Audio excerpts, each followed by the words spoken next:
How do I find my strength with food again when I have lost it so many times? Welcome to the Mastering Mindfulness Institute. Here, we explore how food can become your greatest teacher and your body can become your wisest guide. I'm your host, Gina Warfel, helping you build a deeper connection with your food and body. Let's begin our journey together. True strength doesn't actually come from the stories about it that we've been told. We've been told that strength looks like discipline, writing down our food, monitoring what we eat. But all of these forms of control are not our real strength. Real strength looks like I can be around any food and it doesn't pull away my power. I can feel inside of me what feels right for me. Does this food choice align with my values, with my desires, with what I really want? And that inner connection is something that we train. We don't use our mental force or grit or willpower to not eat a food. Instead, we work on our inner world. What are the thoughts, my cravings, my impulses that take over and cause me to lose my power? And how do I train myself to regulate that internal world?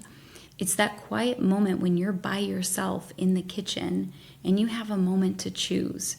Because that plan or the food rules or writing things down, those don't save you.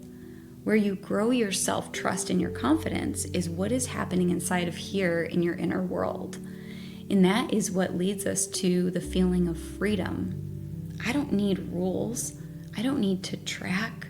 I don't need somebody monitoring everything that I eat. I trust myself in here.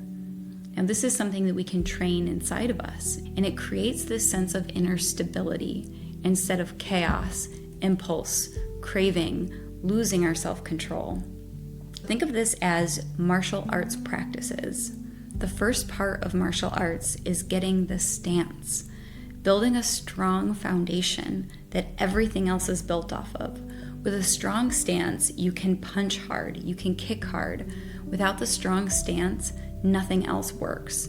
And that's what we're growing inside of here. A strong internal stance that all of our food choices, even if you have lost your feeling of strength with food so many times, or you've relied on things outside of yourself to feel powerful, this will give you the ability to build a strong foundation in an entirely new way that doesn't depend on anything outside of yourself, that grows your own internal confidence, that is quiet, that some people might not see on the outside, but you will feel on the inside. Without this, it feels like no matter what I do, no matter how hard I try, I have no self-control, because your inner world is still running wild. People make the mistake of thinking, if I just focus on what to eat, if I just use my mental discipline to not eat that food, that will lead me to my strength.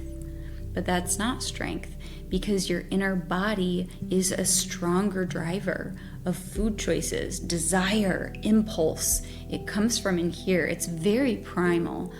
And without a connection to what's happening inside of here, this will run the show, kind of like a dog off of the leash. It runs wild. But we can train that dog to sit.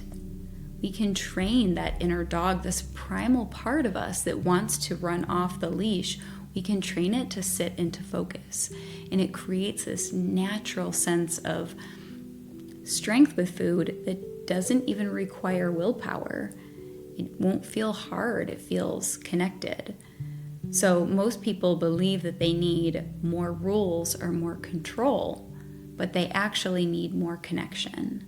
A loss of power comes from disconnection, coming into our mind, keeping our awareness out here. And it's not that we can't use food plans or nutrition information, but when our attention is constantly pulled to our external world, we lose trust with our own internal world. But we can use skills and intentionality to regrow a sense of connection with our inner world, and that's where we grow our confidence. There are 4 skills that we develop, and they all use the core foundation of mindfulness. Mindfulness is about becoming more aware, more aware of what's happening inside of the present moment. It creates a sense of internal stability and understanding why we are doing what we're doing, why we're making the choices that we're making, and that is where we find our confidence. Feeling powerful with your food choices actually has nothing to do with food. It has everything to do with what's happening in here. And so there are certain things that we want to develop, like the martial arts stance, to build a strong foundation that every food choice will build off of. And the first is the discipline of showing up for yourself. That is what everything is built off of. Because of our culture, most of us were taught to put ourselves on the back burner, whether we think that just taking time for ourselves is a selfish thing to do, or our lives have just gotten so busy. But personal development and putting ourselves on the back burner are not in resonance. They do not go together, and they never will. They will always oppose each other. If you're feeling stuck, the first thing to work on is the discipline of showing up for yourself. That can be very small. That might be you set a timer for 3 minutes and you're sitting with yourself. It might be that you do 5 minutes of self-reflection, journaling, meditation. It might be a brief walk, not for the sake of burning calories, but for the sake of connecting with yourself and doing something for yourself. Just like in martial arts, you would never be able to grow the postures, the stance, the punch, the kick, without first showing up for class. One of my teachers said, "A master is a master student, and the gift that you can give yourself is the gift of good concentration." So first, being willing to break the pattern of putting ourselves on the back burner and say, how can I start developing the internal discipline of showing up for myself, even in a very, very small way. But showing up for myself is aligned with my personal growth. The more I show up for myself, the more I will personally grow. When I start to show up for myself and develop that discipline, I'll start to feel internally, I value myself. I'm important. I matter to myself.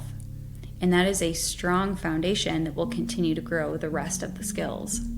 And this ripples into everything. How will that show up if I have the internal belief that I don't value myself? I'm not important.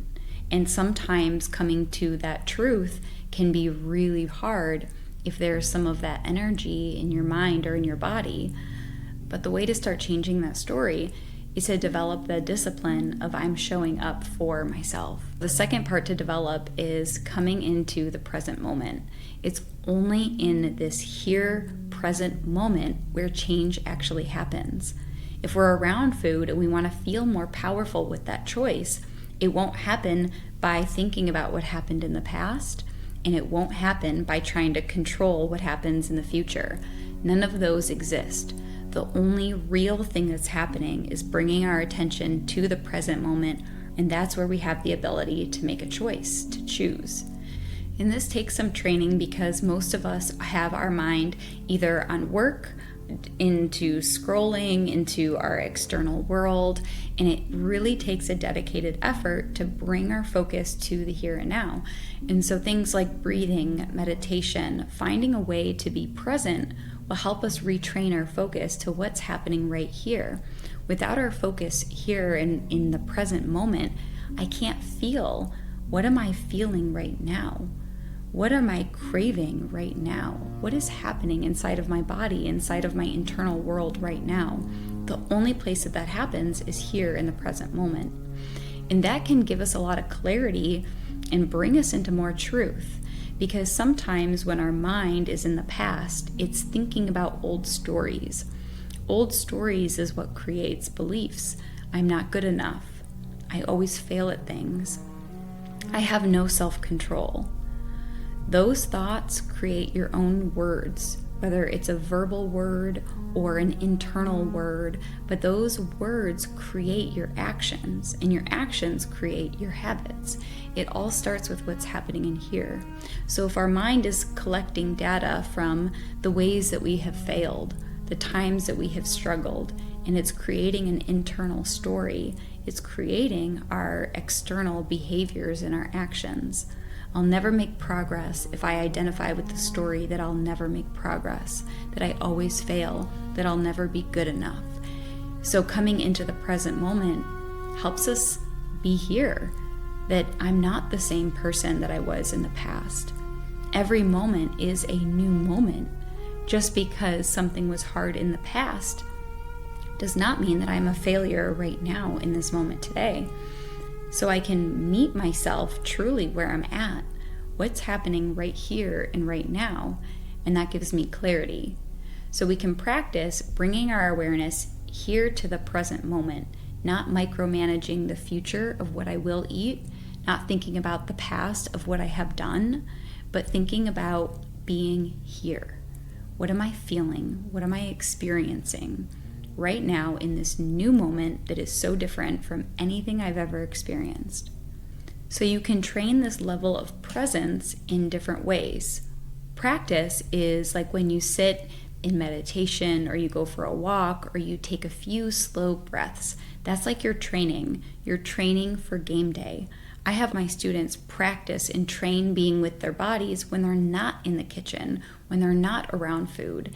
It shows your mind we know what to do, so that when you're in that moment where maybe a day feels stressful, when you lose your power, when you go into disconnection, you feel ready. I've been here before. I know how to train myself back into the present moment. And one of those skills that we then develop is the power of the breath. Once you've developed showing up for yourself, coming into the present moment, what do you do inside of the present moment is training to use your breath. Your breath is the number one tool that will regulate impulse. Think about a moment when you had cravings or impulses, or you lost your feeling of power with food. Where did all of your attention go? What was your breath doing? Probably holding your breath, all of your attention up here, thinking about, I shouldn't eat this, I should eat this, I want it, I shouldn't. Everything pulls up here, breath gets held, and that's where we lose our power. Remember, our strength and our power comes from a place of connection. So this is where we use our breath. The breath is like the bridge between our mind and our body. It reconnects them back together. You can feel that when you take a breath, not only does your awareness drop down into your body, but also those stress hormones that drive impulse, that drive sugar cravings, they start to come down. You'll notice that your body starts to take a relaxed stance, a relaxed attitude. Your muscles soften a little bit as you breathe. So your sense of control and power doesn't come from contraction and force. It comes from your body actually softening, your stress hormones coming down, using your breath to regulate your thoughts and bringing your attention back down here. When we hold our breath and it's contracted, it's like the dog that's off the leash. It's impulsive, it's reactive. When you're using your breath, it slows everything down, and now you're more in connection with yourself and your body. There's a saying that the strongest breath in the room wins, because the strongest breath is regulated, it's slow, it's connected. So using your breath to regulate what's happening inside of your internal world. And now, as you're using your breath, what will start happening is you'll feel sensations more that you didn't before. When you were using mental focus and willpower and using your mind, you probably felt a sense of disconnection and numbness from your body. But that's why you felt controlled by your body and your impulses and your cravings. So now, as you're using your strong stance, you're showing up for yourself. You're bringing your attention here into the present moment. You're using your breath to come down into your body. And now that your awareness is inside of your body, you'll start feeling your sensations more, which means you'll feel the sensation of craving. You'll feel the sensation of different emotions. You'll feel whether you're hungry or you're full. You'll feel different sensations that you didn't before. At first, this can be wildly uncomfortable, but this is where the training comes in. Because the part of you that believes that it's uncomfortable, that it's painful, that it's hard, that's just your mind labeling the experience. So for example, when many people do a cold plunge, they find that it's more of a mental training than a physical one, because cold water is just a different sensation from hot water.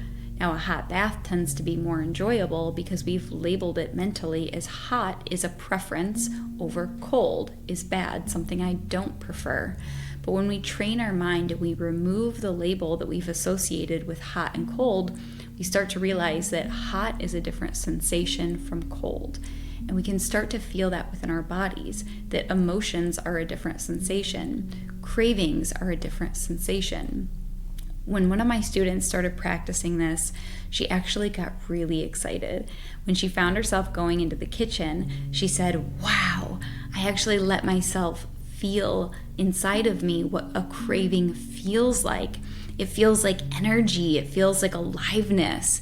And when we let go of our focus on food and we feel the sensation of a craving for anything, it can be the energy of desire.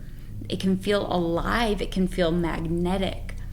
And what if we let go of the label that this craving is bad and I felt the energy, the signature of it in my body? Now it loses its power over me. I can feel it. I can stay with it. And that's what begins to resolve emotional eating. Emotional eating is only a sign that I need food to help me through this uncomfortable emotion because my mind believes this emotion isn't safe. My mind believes that this emotion is bad or wrong or it's not okay. And while not to minimize that emotions can be incredibly difficult and hard, and sometimes we need support with working through certain emotions, we also begin to use these principles to develop safety with these emotions. That sadness is a different sensation in my body from joy. That anger is a different sensation in my body from bliss. And they're all different sensations inside of my body. And while I feel those different sensations, I'll still be safe. I'll still be okay. As I develop that inner sense of trust with these different sensations in my body, the craving for food to regulate that sensation, to make the sensation go away, also naturally starts to go away. We don't need to willpower our way to not eat food. It's about feeling more safe inside of our inner world with these different sensations. So now that I'm using this stance, I'm showing up for myself. I'm bringing my attention to the present moment. I'm using my breath to bring my attention down here and regulate my impulses. I'm feeling the sensations inside of my body. I'm getting familiar with what they are. I'm feeling safe to feel and experience the wide range of all the different sensations in my body. Naturally, my craving for food will also go down and go away, as I don't need to have sugar or food or to overeat to make these sensations inside of my body suppressed or go away or feel better. That's where my power is. It's this radical acceptance of what's happening inside of my body, that I can be with it without running away. Maybe it is hunger. Maybe it is craving and desire. Maybe it is a range of emotions, but I can sit, allow, and accept them without being attached to grabbing and making it go away. But feel the effortless nature that is inside of that. Instead of mentally forcing while battling what's happening in here, instead I'm relaxed. I'm sitting back and I'm allowing. What if I wasn't afraid of anything that was happening inside of me? I might become aware of my inner stories, that this means that you're failing. This craving means that you always do this, that you give in. What if I looked at them and I allowed them to pass through? What if I felt the aliveness of desire and craving and I felt it inside of my body and I just let it be? What if I felt the different sensations of my emotions and I didn't need them to go away? There's this natural confidence that I'm not afraid of any aspect of what's happening inside of my body. It's very gentle. It's not hard. There's no efforting. There's no becoming. There's no fixing. It's just allowing and being okay and having acceptance of everything that is within me. Now, this is so different from self-improvement culture that's like, be happy, become this person, think this. But that constant chasing is always overpowering what we're experiencing, and we end up running from ourselves. We end up feeling like a victim to our own bodies, our emotions, our thoughts. Why can't I ever just get there? Which is why self-improvement can leave us on this chase of why can't I ever reach this ideal that I'm always looking at? What if I didn't need the ideal, and instead I allowed myself to experience what I'm experiencing? So to really be free from feeling powerless to anything, whether it's our cravings or our impulses, it doesn't come from trying to be better. It comes from allowing and accepting what's already here. And that comes from training ourselves. So as we start practicing these foundational skills, the need to control starts to go away because we build our own inner awareness. What are my patterns and why am I doing them? We start to feel that part of us that goes to our mind and feels impulsive, and we start to train ourselves to bring our attention here and regulate our impulses. And now I don't need anything outside of me to keep me in control, to keep me on track, because none of that will. Nothing is stronger than what's happening in here. So instead, I'm training myself to bring my attention in here, and I practice responding through a place of alignment instead of reacting based on unfelt emotion, impulse, thought, things that pull me outside of myself. And these are parts that they're already there. They're already inside of you, but we just haven't been trained to practice them, to develop them, to grow our sense of confidence with them. But you already have it. You don't need to do anything outside of you. It's about bringing a sense of connection and awareness within you. And when you do that, your confidence grows and grows and grows, and you start to feel, I can really do this. So it doesn't matter how much you've lost control, if you've let yourself down. Don't worry, your strength isn't actually something that's outside of you. Your strength is right here. It's right in your body. It's so simple, it's so gentle, but it needs to be practiced. We need to practice using our breath. We need to practice moving our awareness internally. One of my students said to me, this is the hardest for me because I work around food all day long. This is the biggest challenge for me. And I said, this isn't the biggest struggle for you. This is your opportunity to train, to become a master.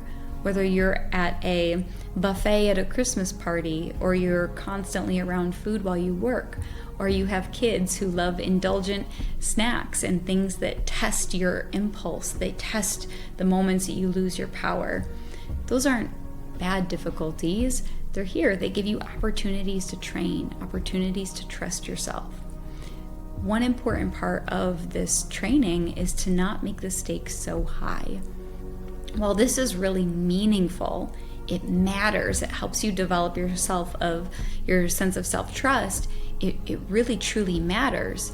But don't make the stakes so high, because with any training, it's okay if it doesn't look perfect. It's okay if I messed up, if I felt that impulse and I lost it. That's part of the training process. And so letting yourself be a student, letting yourself be curious, taking on a very light, playful, curious attitude that I'm willing to show up for myself, but I'm also willing to learn and be light and to be childlike and to be curious. Everything stops the moment that we turn the difficulty, the discomfort into a story. This is hard, so it means I can't do it. I didn't do this perfectly, so it means that I'm a failure. As soon as we get wrapped up in story around these skills, that's where all progress stops. So while you're practicing, keep this light, playful, childlike attitude towards it. Don't take it so seriously, but it is so meaningful. Also, take it seriously. feel within yourself, grow your sense of self-trust. This is a skill that needs to be practiced with repetition. With repetition is where we build mastery. And so if you want support with this, this is everything I guide my students through inside of Mastering Mindfulness, is building their own sense of self-trust, building these foundational skills that are already within every single person. They just haven't been taught to grow it and to master it. And I love this quote by Shi-Hung Yi, who says, "Life is a journey that allows you to realize a better version of yourself every day." So don't forget that your power is already there. Your strength with food is already there. It's just developing what's already within you right here.